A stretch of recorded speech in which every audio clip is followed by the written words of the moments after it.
Allohni tanidingmi? Chinakamiga tanidingmi? Muammolaring qolmadi. Hamma muammolaring yechiladi. Bu nima degani?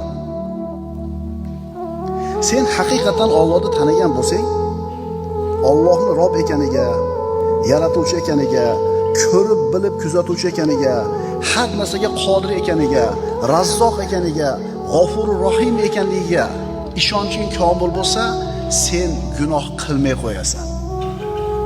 Gunoh qilmay qo'ydingmi? Muammo yechildi. Nima uchun? Chunki ustimizga kelayotgan qanaqa muammo bo'lmasin, birodarlar, o'zimizni qilayotgan gunohimiz sababidan keladi. Ma asobakum min musibatin fabima kasabat aydikum va ya'fu an kathir. Mana dalil. Nima musibat yetmasin deyapti Alloh taolo. Qanaqa musibat yetmasin? Bima kasabat aydikum. O'zingizlar xohishlari bilan, ixtiyoringlar bilan qilgan ish sababidan keladi. Yana Alloh hamma gunohga jazo bermaydi, ko'pini kechirib turadi.